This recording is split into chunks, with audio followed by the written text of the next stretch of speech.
نبی علیه السلام ته خبر راورسېدو چې حوازن او ثقیفو ستا د جنگ د پاره روان شي په مکه باندې حمله کوي. نبی علیه السلام یو صحابي ولیږو وی ته لومبې معلومات واخله چې معلومات یې وکړو د الله پاک پیغمبر ډېر لوی لښکر را روان دی په مکه باندې حمله کوي. نبی علیه السلام دلته 12,000 لښکر تیار کړو د صحابه کرامو 12,000 لښکر تیار کو. په دې 12,000 کې خو 10,000 هغه صحابه کرامو چې کوم د مدینه منورې نه د نبی علیه السلام سره راغلي مکې ته جنگ د پاره 10,000 خو هغه لښکر او 2,000 سره نور د مکې نه مارګري شو. نو په دې 2,000 کې خو هغه کسانو چې نوي مسلمان شو او څه پکې اکثر کافر وو کافر په کوم د نبی علیه السلام سره روان شو ځکه چې دلته کې بیا د قبیلې خبره رااله کنه قریش خبره رااله نو دا ور سره روان شو. صفوان ابن امیه چې دا د امیه ابن خلف زوی و کوم چې په جنگ بدر کې مرتار شوی و امیه ابن خلف دا هغه زوی صفوان ته نومو دیم د نبی اسلام سره په دې جنگ کې روان شو هغه مسلمان نو کافر و دی سره روان شو. نو 12,000 لښکر روان شو چې دوی په لاره باندې تلل نو د کسانو د خولې نه دا الفاظ ووتلو وینن خو به موږ د لږوالي د وجې نه چېرته شکست نه مومو نن موږ د لږوالي د وجې نه به شکست ځکه چې 12,000 کسان یو اسلحې را سره شته دی اسلحې را سره شته دی نو موږ به نن څنګه شکست خورو مخکې به موږ لږ او اسلحې به را سره هم نه وي. دا خبره پکې د بعضې کسانو د خولې نه ووته خو دا د هغې صحابه کرامو د خولې نه وه چې کوم پاخه صحابه پاخه ایمان والو دا خو پکې یا نوي کسان مسلمانان شوي چې د هغوی هغه دغه لا دومره مضبوط نه وه عقیده چې د هغوی د خولو نه پکې دا خبره څه شوله ووته وایي نن خو به موږ د لښکر د کموالي د وجې نه شکست نه خورو چې دا خبره وکړه دا خبره الله تبارک وتعالی ته ناخوښه شوه. چې کله فتح مکه وشوله نو د مکې او د طایف په منځ کې یو ځای د هغې ته حنین ویلی شي په دې کې د عربو قبایل پاتې کېدل 2 قبیلې وي یو حوازن او بل ثقیف دوی دغلته په دې حنین کې پاتې کېدل دا ډېر سخت جنګجو خلک او بهادر خلک هم خو سخت جنګجو په تیراندازۍ کې په عربو کې دوی مشهور و د دوی غشې به خطا نه تو بس خپلو هلکانو له به یې د وړوکوالي نه د تیراندازۍ ټریننګ ورکاو دا ډېر سخت جنګجو خلک و. نو چې کله مکه فتح شوه نو د دوی سره یره پیدا شوه چې مکه خو د پیغمبر فتح کړه هسې نه چې اوس په موږ باندې حمله وکړي چېرته زموږ نمبر نشي. نو د دوی چې کوم سردارو مالک ابن عوف نصری دو 10,000 لښکر تیار کو 10,000 لښکر تیار کو وی راځئ چې په مکه باندې حمله وکړو دغه پیغمبر ختم کو ورنه دی په موږ باندې حمله کوي نو د 10,000 لښکر تیار کو او په دوی کې یو مشر سړی و د هغه نوم و درید ابن سمحه دا یو بوډا سړی خو د جنگ تجربه زیاته وه نور ړوند صحیح لیدل نه خو د جنگ تجربه ډیره زیاته وه دیم د ځان سره را روان کوي ته راځه ته به راله مشورې راکوي را روان شو چې را روان شو دی مالک ابن عوف د خپلو 10,000 لښکر چې کوم کنه دوی ته وویل وی د ځان سره به څاروي را روان کوي د ځان سره به ښځې را روانې کوي د ځان سره بچیم را روان کوي هر څه به د ځان سره را روان کوي چې یو سړی د میدان د جنګ نه بیا تښتي نه ځکه که تښتي نو به چې بچي مې پاتې کېږي ښځه مې پاتې کېږي دا به د ځان سره راولئ وروستو به څه شی پرېږدئ نه چې زه به وتښتم هلته مې ښځه بچو له به ځان ورسوم چې څه دي هغه به ځان سره راولئ چې د لښکر نه یو سړی وروستو کېږي د جنګ نه او حتی در دې پورې چې دی ورته وویل وی د تورو دا تیکې نه دي دا مات کوي د تورو تیکې مات کوي ورتاو کوي چې دا نه چې تورو به زه واپس په تیکې کې एकदम منډه به وخم نه نه ټیکې د تورو مات کوي ورتاو کوي دایم مات کړم را روانو مقام اوتاس ته چې کله دوی رسېدل دې درې تپوس کو دا مشر سړی چې ځان سره را روان کړو د جنگ دپاره دې مشورې راکوي د ورته وی مالي اسمع رعاء البغیر زه د اوښانو غرلاړې اورمه د بیزو اوازونه اورمه د خرو اوازونه اورمه د ماشومانو جړاګانې اورم د ښځو خبرې اورم دا څه دي څه غوا تاسو جوړه کړې ده نو خلکو ورته وویل دا مالک ابن عوف خپل لښکر ته وویل چې ځان سره به دا ارسه را روانوئ ښځې بچي هم را روان کړي دي نو دې درید ورته وویل څه د بېوقوفه کار خو کړی دی څه غلط کار خو کړی دی ځکه کو تاسو فتح مونته وي خو دا ښځې بچي به در پسې راغلي وو خو کو شکست وخورئ نو د دوی به څه کېږي چې تاسو ځان سره دا را روان کړي دي د دوی به څه کېږي که تاسو شکست وخوړو دا تاسو کم هوښیارتوب کار کړی وی دا فورا واپس کړئ مالک ابن عوف چې دا خبره اورېده وی دا بوډا شوی د مغزو کار پرېښی دی ما چې څه ویلي هغه به کېږي او خپل قبیلې والته وي کو ما سره مخکې ځای زما خبر امرئ خو ډېره ښه ده کو نه ورځه په دې ځای خودکشي کوم ځان وجنه دې سرداري وویل ورته وي ځان مه وجنه مونږ در سره ځو چې څه کېږي به دلته نبی علیه الصلاة والسلام ته خبر راورسېدو چې حوازن او ثقیفو ستا د جنگ د پاره روان شوي په مکه باندې حمله کوي نبی علیه الصلاة والسلام یو صحابي ولیږو وی ته لومبې معلومات واخله چې معلومات یې وکړه وی د الله پاکه پیغمبر ډېر لوی لښکر را روان دی په مکه باندې حمله کوي نبی علیه الصلاة والسلام دلته 12,000 لښکر تیار کړو د صحابه کرامو 12,000 لښکر تیار کو په دې 12,000 کې خو 10,000 هغه صحابه کرامو چې کوم د مدینه منورې نه د نبی علیه السلام سره راغلي مکې ته جنگ دپاره 10,000 خو هغه لښکر او 2,000 سره نور د مکې نه ملګري شو نو په دې 2,000 کې خو هغه کسانو چې نوي مسلمان شو او څه پکې اکثر کافر وو کافر به کوم د نبی علیه السلام سره روان شو ځکه چې دلته کې بیا د قبیلې خبره راغله که نه قریشو خبره راغله نو دا ورسره روان شو صفوان ابن امیه چې دا د امیه ابن خلف زوی و کوم چې په جنگ بدر کې مرتار شوی و امیه ابن خلف د هغه زوی صفوان ته نوم و دیم د نبي علیه السلام سره په دې جنگ کې روان شو حالانکه مسلمان نه و کافر و دی ورسره روان شو نو 12,000 لښکر روان شو چې دوی په لاره باندې تلل نو د کسانو د خولې نه دا الفاظ ووتلو وینن خو به موږ د لږوالي د وجې نه چېرته شکست نه مومو نن موږ د لږوالي د وجې نه به شکست ځکه چې 12,000 کسان یو اسلحې را سره شته دی نو موږ به نن څنګه شکست خورو مخکې به موږ لږ و اسلحې به را سره هم نه وي دا خبره پکې د بعضې کسانو د خولې نه ووته خو دا د هغې صحابه کرامو د خولې نه وه چې کوم پاخه ایمان والو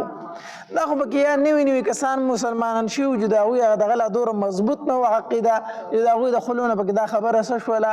ووته وایي نن خو به موږ د لښکر د کموالي د وجې نه شکست نه خورو چې دا خبره وکړه دا خبره الله تبارک وتعالی ته ناخوښه شوه الله تبارک وتعالی ته ناخوښه شوه چې ښه تاسو په خپل ډیروالي او په کموالي باندې دغه کوئ چې یاره مونږ کو ډېر یو بیا به شکست نه خورو او که لږ بیا به څه خورو تاسو 314 کسان وئ او تاسو 0 کسانو ته شکست ورکړی دی نو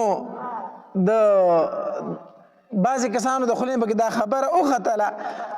نو دا خبره الله تبارک وتعالی ته ناخوښه شوه چې ناخوښه شوه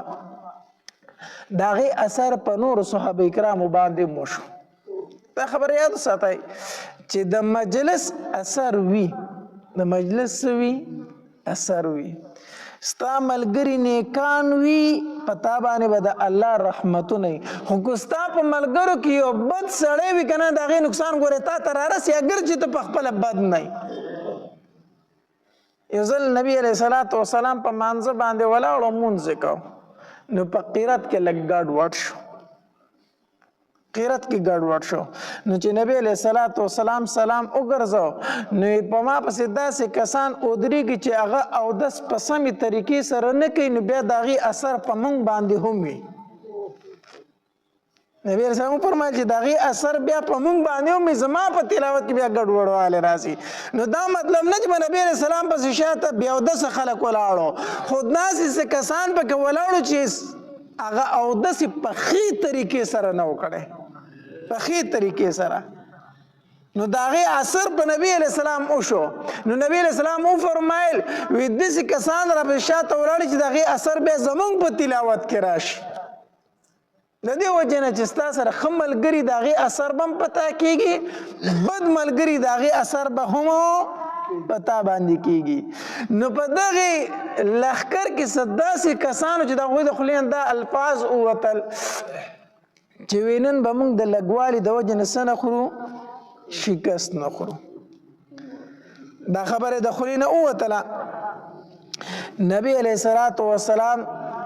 د حنین مقام ته نبی علیه الصلاة والسلام د حنین وادۍ ته ورسېدو. ماښام ټیم و دوی ورسېدل د حنین وادۍ ته. دغلته کې د دې دغه چې کوم سردار او د حوازنو د ثقیفو مالک ابن عوف، د مالک ابن عوف داسې وکړه که نه چې د په لاره باندې مورچې جوړې کړې، په لاره باندې منځ کې لاره وه، ګیر چاپېره څه جوړې کړې؟ مورچې جوړې کړې او خپل لښکر یې هغې کې کېنو. وی چې کله مسلمانان په دې ځای باندې تېرېږي هغې ته خو به پته نه وي، ناڅه به پې تاسو راپاسې حمله به وکړئ، ناڅه به پې څه وکئ؟ حمله وکئ. مورچو کې خپل کسان پټ کړي وو. نو نبی علیہ السلام دغې وادۍ ته ماښام ټیم ورسېدو او د شپې مزل وکړو او چې سهار غونته کې تیاره و په دغې لاره ورننوتل او ورداخېدل، ګیر چاپېر نه پې دوی حمله شروع کړه. راپاسېدل، لغه شو، باران شروع کړو، تورې چلول شروع کړو. صحابه کرامو ته خو پته نه و چې په دې ځای کې دوی ناست دي که نه، دوی پې حمله وکړه. صحابه کرام ټول تس نس شو. د نبی علیہ الصلوۃ والسلام سره 10 یا 12 کسان صرف مسلمانان پاتې شو چې په هغې کې یو ابوبکر او دویم عمر او دریم علی رضی الله تعالی عنهم اجمعین او عباس رضی الله تعالی عنه سره هم او ابو سفیان رضی الله تعالی عنه سره هم. دا یو څو تنه د نبی علیہ الصلوۃ والسلام سره پاتې شو. نو ټول تس نس شو. د نبی علیہ الصلوۃ والسلام تر چې دی عباس رضی الله تعالی عنہ هغه د نبی علیہ السلام د خچرې د واګې نیولې وي. نبی علیہ السلام په دغه ټایم کې په سپینه خچره ناستو، د نبی علیہ السلام د خچرې هغه واګې نیولې وي او ابو سفیان د نبی علیہ السلام د ریکاب نیولې، د خپه په دې زین کې نشي کېښودل، دغه ریکاب یې نیولې دی. نبی علیہ السلام باندې ګیر چاپېر حمله شروع شوه. په دې مکې مشرکینو کې هم څه کسان داسې چې لا مسلمان شوي نه وو، کافرو، هغې هم مقاومون تله، هغې هم دا کوشش پکې څو تنه دا وکړو چې په نبی علیہ السلام څه وکړي؟ حمله وکړي. یو تن پکې دا آواز وکړو وی زه شکر دی نن به د جادو نه خلاص شو، نن به د جادو نه نعوذ بالله نبی علیہ السلام ته جادوګر وي. ویزه شکر دی نن به د جادو نه خلاص شو. نو دا صفوان ابن امیہ، د امیہ ابن خلف چې زوی ما چې مسلمان شوی لا نه، په دې ټایم کې مسلمان نه و، د ورته وویل وی چپ که د خپله خوله بنده که، خپله خوله بنده که، زه په دې باندې خوښ یم چې زه د مکې د یو تن د لاندې ما په ځای د دې چې زه د حوازنو د لاندې شمه. غلی شه، د خپل د قبیلې د سړي دا خبرې مه کوه. ده ورته دا رټنه وکړله. نبی علیہ الصلوۃ والسلام په خچره ناست دی، د هر طرف نه غشي چلیږي، تورې چلیږي. نبی علیہ السلام یو آواز وکړو وی انا النبی لا کذب انا ابن عبد المطلب. ای خلکو واورئ، زه پیغمبر یم، زه دروغجن نه یم، زه د عبدالمطلب زوی یم. زه د عبدالمطلب څه یم؟ د عبدالمطلب د نبی علیہ السلام پلار کو نیکی و، نیکی و. څه و؟ نبی علیہ السلام د پلار نه څه نوم و؟ عبدالله. څه تی نوم و؟ عبدالله تی نوم و. د عبدالمطلب خو نیکه دی. نو نبی علیہ السلام څه فرمایي انا ابن عبدالمطلب، زه د عبدالمطلب زما. د دې وجې نه په نیکه باندې د پلار اطلاق کېږي، په نیکه باندې اطلاق د چا کېږي؟ پلار کېږي. نو نبی علیہ السلام فرمایل انا ابن عبدالمطلب، زه د عبدالمطلب زما، زه پیغمبر یم، زه دروغجن نه یم. نو نبی علیہ السلام اواز ټولو خلکو وانه اورېد ځکه غوغا جوړه وه، جنګ و. عباس رضی الله تعالی د اواز نه ډېر تیز و. نبی علیہ السلام عباس رضی الله ته وفرمایل عباس د اواز لږ ولږوه، د صحابه کرامو ته اواز وکړه. عباس رضی الله تعالی چغه کړه یا معشر الانصار، اے انصارو، اے انصارو، یا اصحاب السمرا، اے د کیکر د لاندې بیعت کوونکو چرته روان یې؟ تاسو خو د نبی علیہ السلام سره په جهاد باندې بیعت کړی د کیکر د ونې د لاندې، اوس چرته ګډوډ روان یې؟ د عباس رضی الله تعالی د اواز په دې میدان کې داسې خور شو چې خور شو د صحابه کرامو غوږونو ته چې دا اواز ورسېد چې یا معشر الانصار. نو دا صحابه کرام داسې د نبی علیہ السلام په طرف باندې رامنډې کړې که نه لکه د غوا نه چې بچی ورک شوی د خپله مور وینې او رامنډې پسې وي. داسې د صحابه کرامو د نبی علیہ السلام په طرف باندې څه کړي دي؟ رامنډې کړي. ټول نبی علیہ السلام طرف ته راغونډ شو، او چې راغونډ شو نبی علیہ السلام داسې یو خاورې په موټي کې راواغسته، په موټي کې، او داسې د کافرو طرف ته وچانګله، وی شاهت الوجوه، شاهت الوجوه، مخونه مو بد شه. دی ورته وویل هغه خاورې وي چې د هر کافر سترګو ته ورسېدې، د هر کافر سترګو ته ورسېدې. هغې سترګې مګل شروع کړو او دلته په صحابه کرامو څه وکړله؟ حمله وکړه. الله تبارک وتعالی د هغې ذکر کړی دی که نه، ویوم حنین اذ اعجبتکم کثرتکم فلم تغن عنکم شیئا وضاقت علیکم الارض بما رحبت. الله تبارک وتعالی فرمایي دومره سخته ورځ وه چې دا ارته ځمکه در باندې تنګه شوې وه، ځمکه در باندې تنګه شوې وه، دومره سخته ورځ وه. بیا مې ستاسو امداد وکړو او تاسو ته مې څه نصیب کړه؟ فتح مې درته نصیب کړه ده. نبی علیہ السلام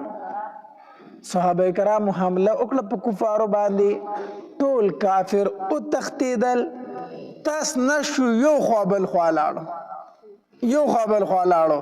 او ډېر لوی لوی غنیمتونه د مسلمانانو لاس ته رالو، او قیدیان چې دام گرفتاره شو. په دغې موقع باندې نبی علیہ السلام صحابه کرام واپس کړو، وی زه په خپله طایف ته ځم بیا راځم، ځکه چې څه کسان طایف ته وتښتېدل. نبی علیہ السلام په هغوی پسې طایف ته ورغی، هغوی هلته په یو کلا کې فنا واغسته. به هر حال بیا نبی علیہ السلام هغوی هلته پرېښوده، واپس ترې راغی چېرته؟ مکې ته راغی. چې کله نبی علیہ السلام جعراني ته راغی نو هلته کې غنیمتونه تقسیمول، نو دا قیدیان هم تقسیم شو. قیدیان څه شو؟ تقسیم شو. په دغې قیدیانو کې یوه جینۍ وه، هغه د چا په ملکیت کې ورله، چې ورله نو دغې صحابه کرامو ته وویل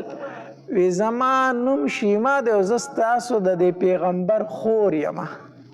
زه ستاسو د پیغمبر څه یم؟ خور یم. صحابه کرام حیران شو چې زموږ د پیغمبر خور نشته دی، او دا جینۍ دعوه کوي چې ستاسو د پیغمبر څه یم؟ خور یم. نبی علیہ السلام له صحابه کرام راغله، وایي د الله پاکه پیغمبره په دې قیدیانو کې یوه زنانه ده، هغه دعوه کوي چې زه ستاسو د پیغمبر خور یم. نبی علیہ السلام یې مالی وغواړئ، نو دا راوستلی شوه. چې دا راوستې شوه نبی علیہ السلام ورته وفرمایل وی ته زما څنګه خورې؟ نو هغې ورته وویل وی زما نوم شیما دی او زه د حلیمې سعدي لور یم، او ما ستا سره په وړوکوالي باندې لبې کړي دي، او که ته مې نه پېژنې که نه زه درته یوه نښه ښیم، زه به درته در یاده شمه.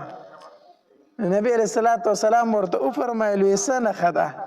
نه هغې ورته دا لاس ښکاره کړو وایي تا ماله په دې باندې چک لګولی او ستا د غاښونو نښه اوس هم زما په بدن کې موجود ده ستا د غاښونو نښه اوس هم زما په بدن کې موجود ده اتا چې په ما باندې چک لګولی و